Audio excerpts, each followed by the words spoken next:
Bienvenue à tous sur cette première SFAR TV du groupe jeune de la SFAR. Aujourd'hui, on est réunis pour parler de l'intérêt de la recherche translationnelle et notamment à travers l'exemple de l'effet sur le neurodéveloppement des agents anesthésiques. Je me présente, je suis Jean-Philippe Salin, je suis membre du groupe jeune de la SFAR et interne d'anesthésie-réanimation, particulièrement passionné par les thématiques de l'anesthésie pédiatrique.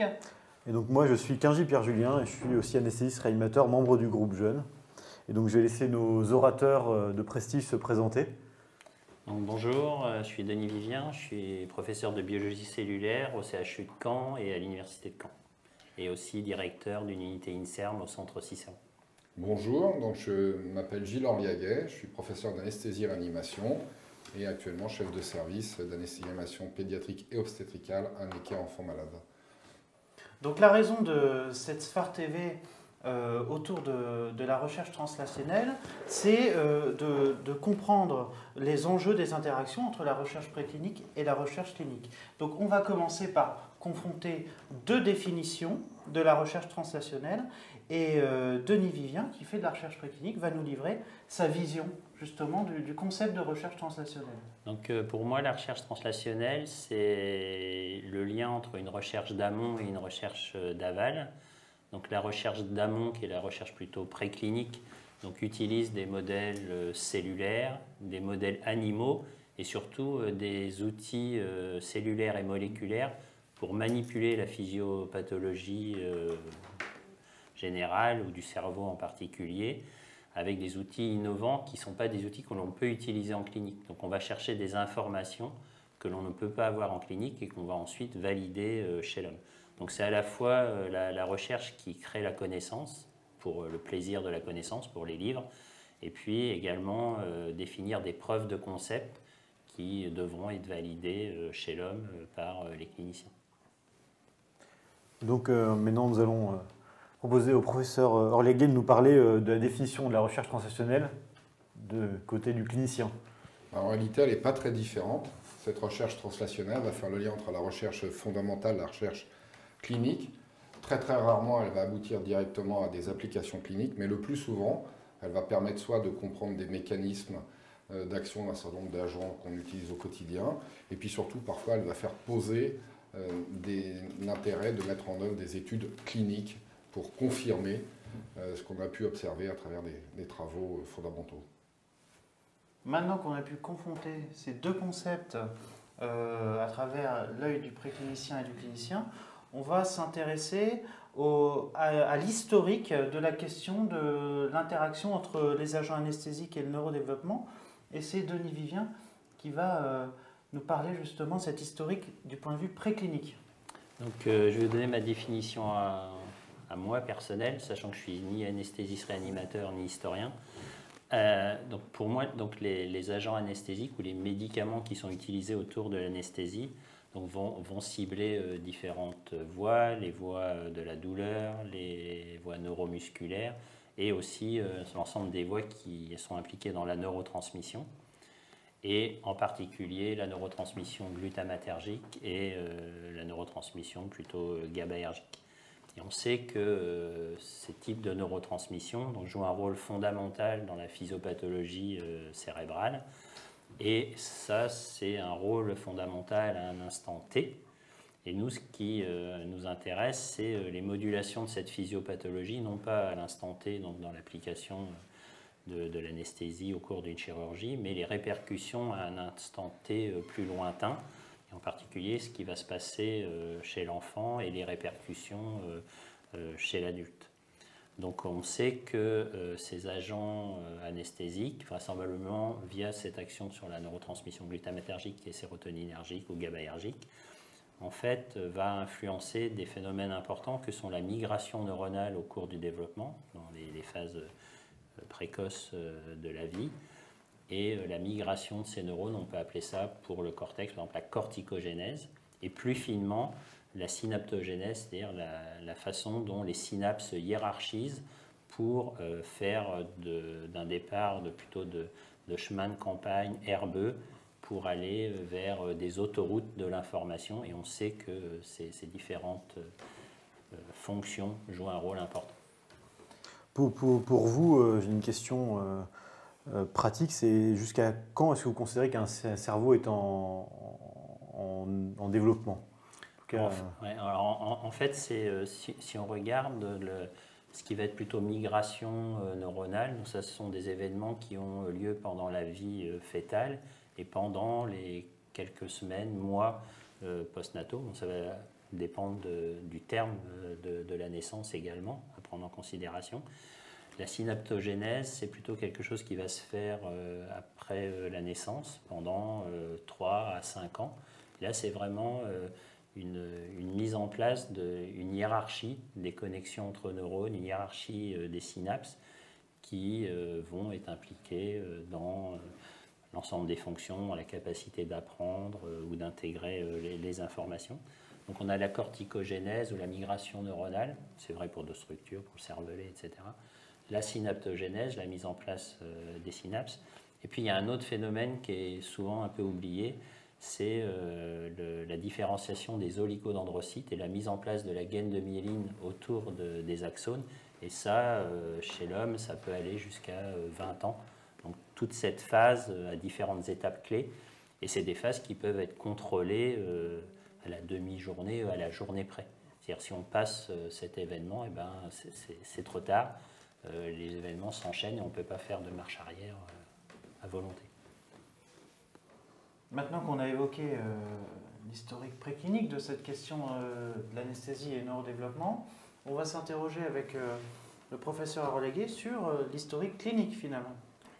Écoutez, pour moi, l'histoire clinique débute finalement à la fin des années 90, début des années 2000, justement avec les travaux précliniques qui alertent les cliniciens sur un possible retentissement des agents de l'anesthésie, le premier la kétamine, les halogénés, le protoxyde d'azote, sur le cerveau en développement. Et c'est en gros une dizaine d'années plus tard que vont apparaître les premiers travaux cliniques, essentiellement des études sur des cohortes rétrospectives, avec des résultats très contrastés, certains trouvant un petit effet, d'autres pas d'effet, avec des difficultés d'interprétation, il y a des biais qu'on reverra. Tout ceci va quand même concerner beaucoup la communauté des anesthésistes pédiatriques, et parfois même aller sur la scène, j'allais dire, publique, avec des publications dans des journaux à large diffusion, qui peuvent alerter parfois, ça a été le cas dans certains pays, les familles qui vont poser des questions aux anesthésistes. Et de temps en temps, il arrive encore aujourd'hui que des parents, à l'occasion de consultations d'anesthésie, nous interpellent en disant « mais j'ai lu, j'ai vu, j'ai entendu que l'anesthésie pouvait éventuellement avoir un retentissement sur le cerveau en développement de mon enfant » et nous pose la question. Voilà pour moi l'histoire clinique et on verra ce qu'il faut en penser un peu plus tard. Alors finalement, ce qu'on remarque, c'est que toutes ces publications scientifiques, elles sont d'abord orientées, elles sont à l'intention des praticiens, mais il y a une question qui se pose en recherche. À partir de quand, finalement, on va informer le public d'un résultat de recherche qui peut modifier les pratiques? Quelle est la limite? C'est difficile de fixer une limite. Déjà, il faut savoir que spontanément, de temps en temps, des journalistes éventuellement médicaux, s'emparent de la question et vont la présenter à des journaux télévisés qui instantanément vont donc pouvoir informer les auditeurs, parents d'enfants qui vont donc se poser la question. Les médias aujourd'hui, que ce soit Internet, sont facilement consultables, pas toujours contrôlés, et donc les gens s'informent avec des niveaux d'information plus ou moins fiables, et ensuite, assez logiquement, s'interrogent et nous posent des questions. Donc à partir de quel moment, je pense que le sujet, il est plus là. Hein, la diffusion, elle se fait spontanément.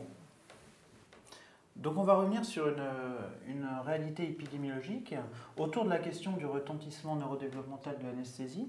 Il faut savoir qu'un enfant sur 7 bénéficiera d'une anesthésie avant l'âge de 3 ans.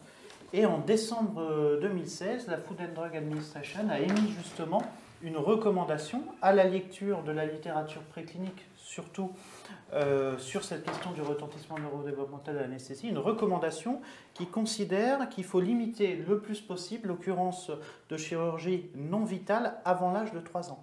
Donc une recommandation de la FDA qui veut limiter l'anesthésie avant 3 ans et confrontée à une réalité épidémiologique, un enfant sur 7 concernés avant l'âge de 3 ans, qui font finalement de cette question du retentissement neurodéveloppemental de l'anesthésie quasiment une problématique de santé publique.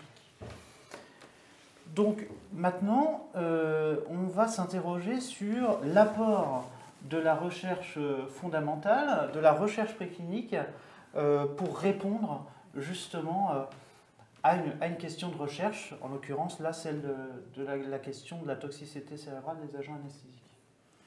Alors, pour moi, la recherche fondamentale, elle peut être à la fois préclinique et clinique. Donc elle peut intéresser des modèles animaux, des modèles cellulaires et également la physiopathologie humaine. On a tous des fois tendance à mettre la recherche fondamentale du côté préclinique, mais on peut faire de la recherche fondamentale également chez l'homme. Donc ce qui est important de la recherche fondamentale, c'est de la connaissance et qui doit être dissociée de l'application a posteriori, c'est-à-dire qu'on peut fournir de la connaissance qui soit parfois, qui va montrer le défaut d'une certaine prise en charge. Donc c'est la connaissance pour la connaissance. Et ce qui est intéressant de la connaissance en recherche, c'est qu'elle peut évoluer avec le temps. Donc ce qui est vrai aujourd'hui n'est pas forcément vrai demain, et ce qui est faux aujourd'hui sera peut-être vrai demain. Et moi je pense souvent à mes étudiants, l'exemple en astronomie, on avait des preuves dans l'Antiquité irréfutables que la Terre était ronde. Au Moyen-Âge, c'était plutôt un blasphème de penser ça, et on avait des preuves qu'on pensait à ce moment-là irréfutables que la Terre était plate. Et puis, on a maintenant des éléments qui nous disent que la Terre est ronde et même vraisemblablement plutôt ovale. Donc c'est ça la connaissance. La connaissance, elle peut évoluer en fonction des hommes et en fonction des technologies.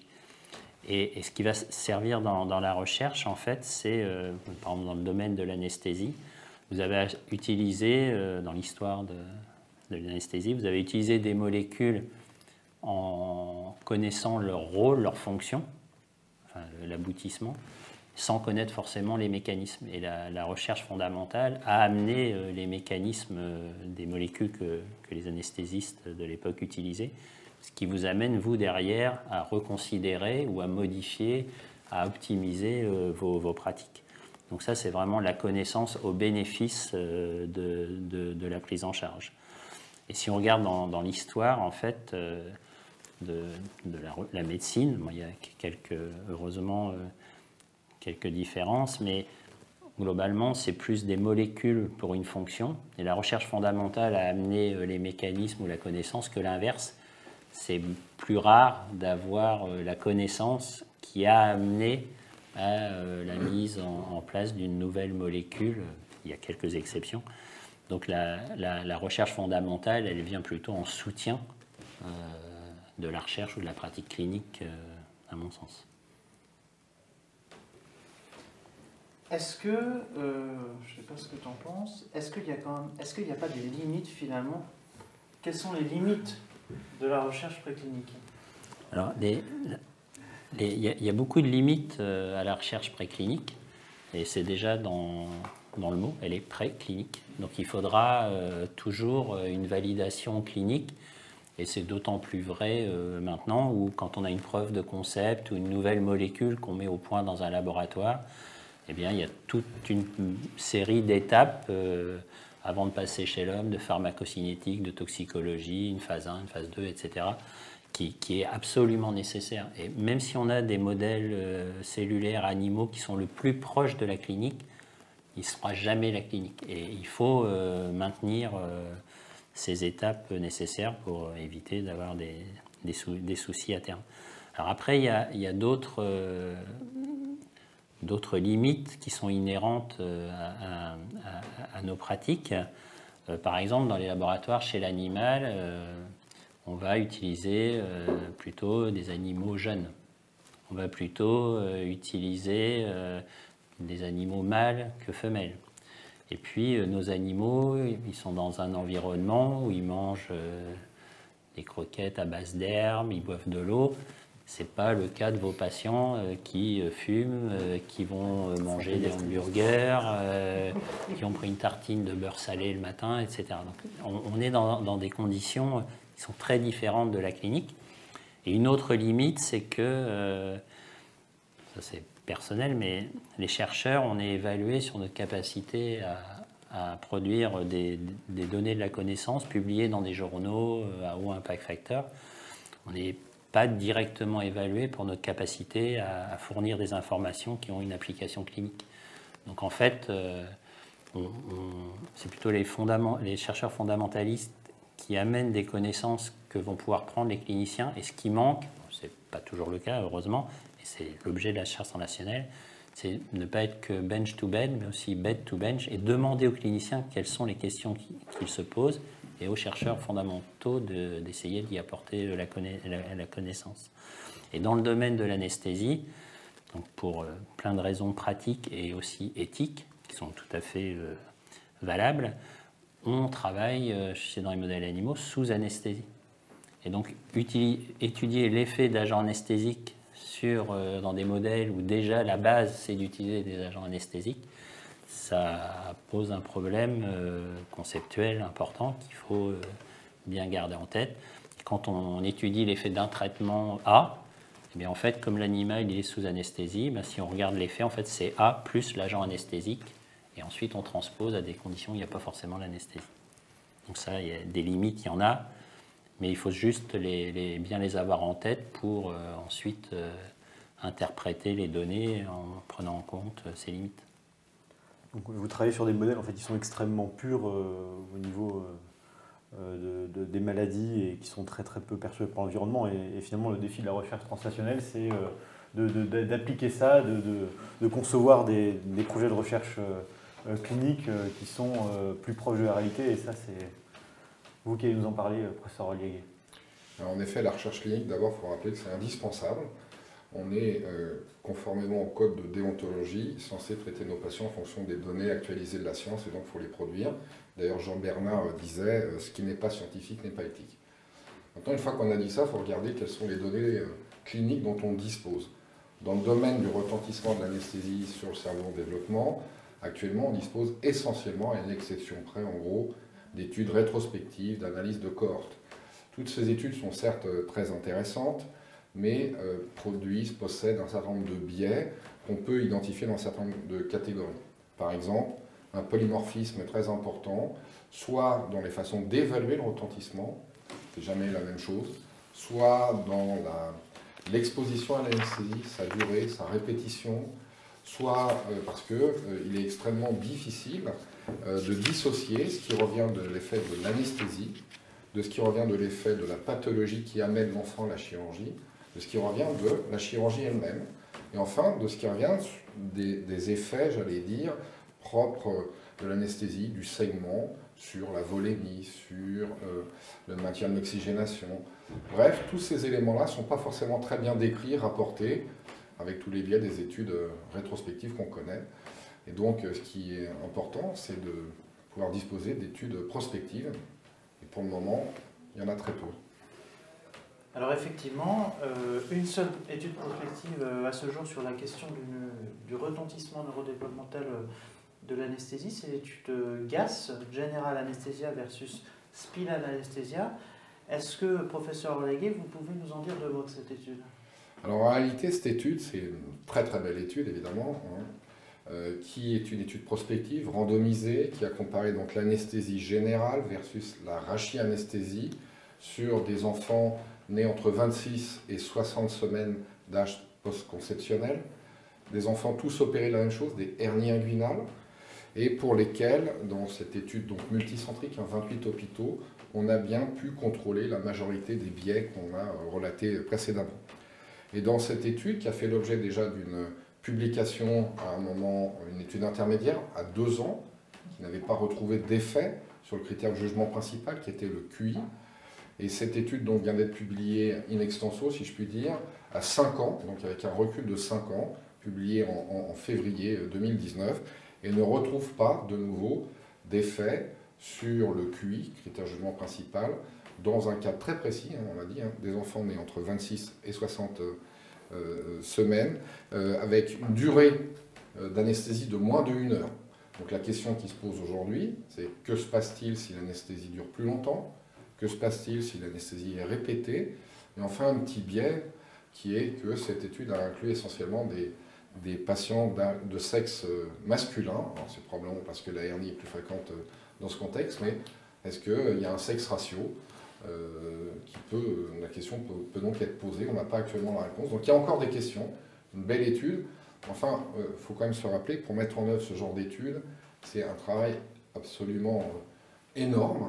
C'est donc un recueil à 5 ans, ça veut dire une dizaine d'années pour mettre en œuvre et avoir des résultats. Entre le moment où on va mettre en place la conception, la réalisation de l'étude, la lancer, l'analyser, etc., c'est quoi? C'est une dizaine d'années. Donc ce genre d'études, il n'y en aura pas des quantités, malheureusement. Mais est-ce que le QI, on peut considérer que c'est un bon critère?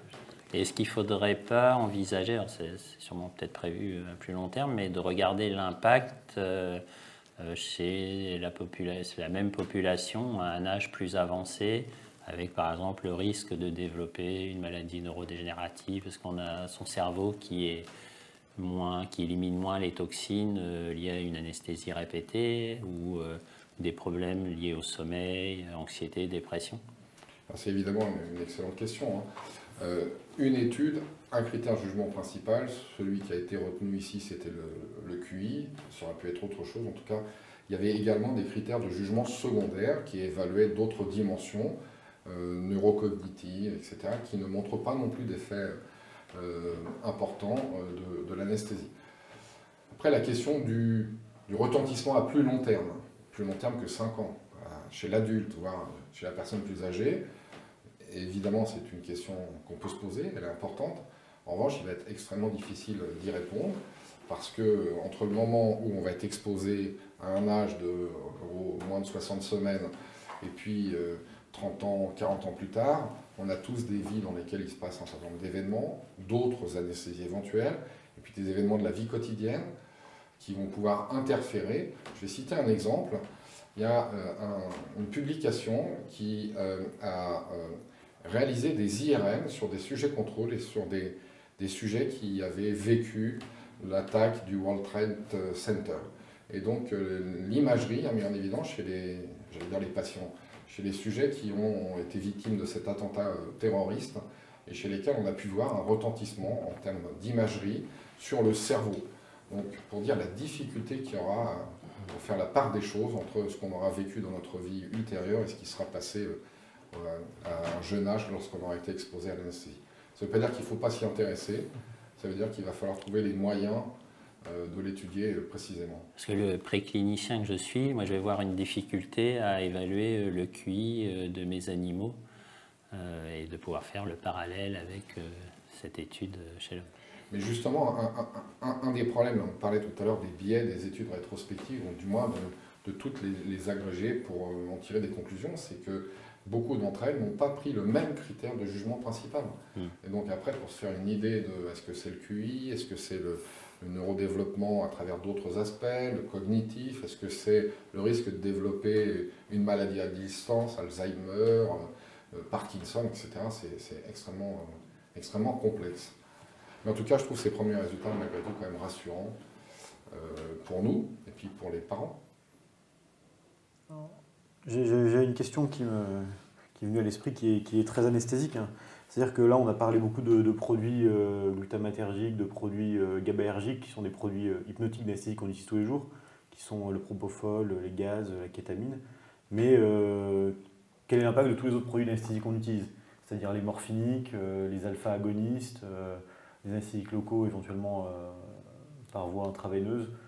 Sur le neurodéveloppement, est-ce qu'on a des données? Est-ce qu'on sait que ces produits ont moins d'impact, plus d'impact?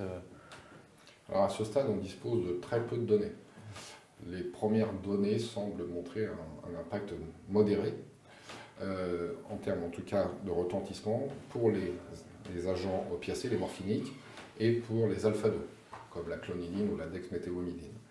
Il y a même aussi des papiers qui semblent montrer que ce type d'agents, les alpha-2, peuvent réduire les effets liés à d'autres agents administrés en même temps, comme les gaz halogénés, comme le sévoflurane, par exemple. Mais très très peu de données, des données précliniques essentiellement. Donc il va falloir pouvoir aller plus loin pour répondre à la question. Et puis, une forme de paradoxe, c'est qu'aujourd'hui, on essaye de plus en plus d'éviter le recours au morphinique. Tout le concept de développement de l'anesthésie sans morphinique, la LOFA, l'opioid free anesthesia, alors même qu'on est en train de monter peut-être que c'est des agents qui auraient peu de retentissement sur le développement du cerveau de l'enfant. Donc voilà, il va falloir qu'on arrive à faire un peu le tri pour peut-être orienter les choix des molécules. Et puis un autre élément peut-être important à prendre en compte, c'est à la fois pouvoir mesurer la profondeur de l'anesthésie pour administrer ni trop peu d'agents. Et puis on sait que maintenant on se développe des moyens de également mesurer la qualité de l'analgésie. On a des outils pour ça, justement pour donner la bonne molécule à la bonne dose en limitant le retentissement délétère de tous ces agents en termes de pression artérielle, etc.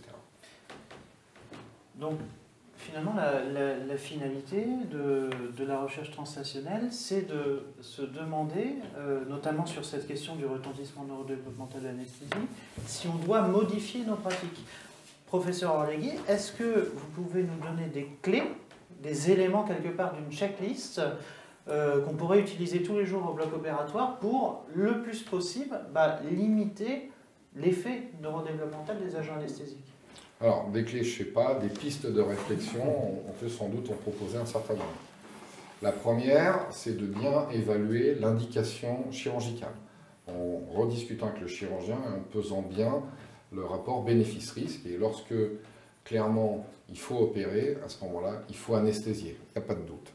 La deuxième chose, c'est, à partir du moment où on décide donc d'anesthésier, c'est, comme je le disais à l'instant, le bon produit, à la bonne dose, en limitant le retentissement, et actuellement se développe le concept de safe tot. Alors qu'est-ce que c'est ce concept? C'est de dire on va essayer de tout contrôler pour maintenir l'homéostasie du patient. La normovolémie, la normotension, la normoglycémie, limiter le retentissement en termes d'anxiété, car on sait que c'est aussi le lit, ça fait le lit de la douleur post-opératoire et des troubles du comportement.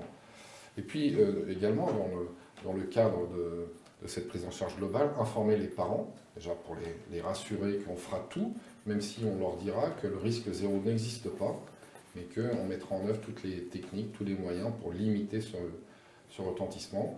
Et c'est extrêmement important parce qu'on sait également qu'une bonne information va limiter l'anxiété des parents, qui va donc limiter la transmission de leur anxiété à leur enfant. Donc c'est vraiment une prise en charge globale dans le cadre de l'anesthésie pédiatrique, c'est-à-dire qu'on s'occupe aussi des parents pour limiter le retentissement sur l'enfant.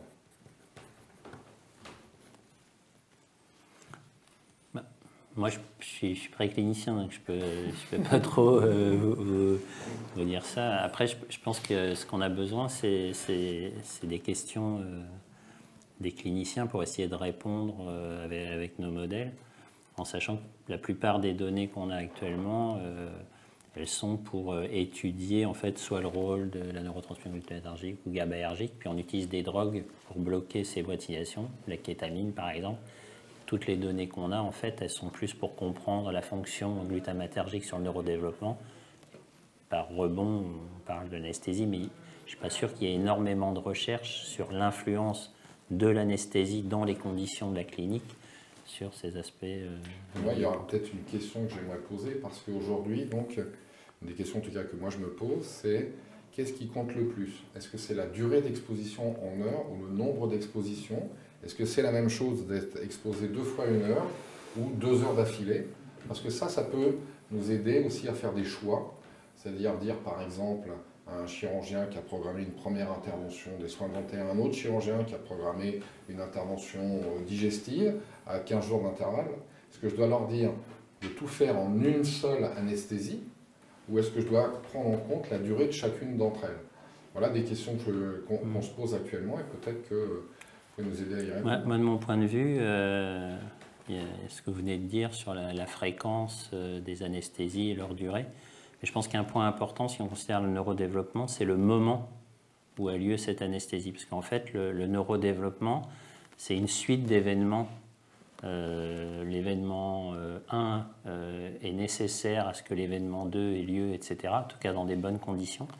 et on ne peut pas faire de marche arrière.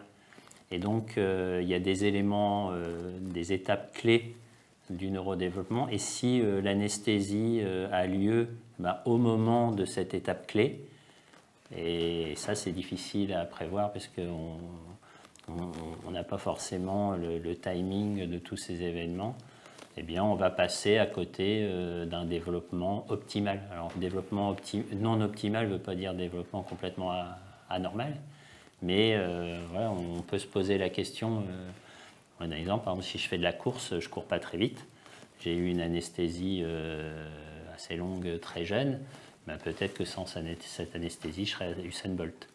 Donc on peut vraiment se poser, je pense que le temps, le moment du neurodéveloppement où a lieu l'anesthésie est important, et ça c'est une considération supplémentaire, celle que vous avez donnée, ce qui fait que c'est très compliqué à gérer et à vraiment mettre en œuvre dans la vraie vie, quoi. Oui, on est parfaitement d'accord, c'est-à-dire que si on peut, à travers la discussion qu'on aura avec nos collègues chirurgiens ou interventionnels, d'ailleurs, pas avec les chirurgiens, leur dire que plus l'enfant est petit, plus le risque est élevé.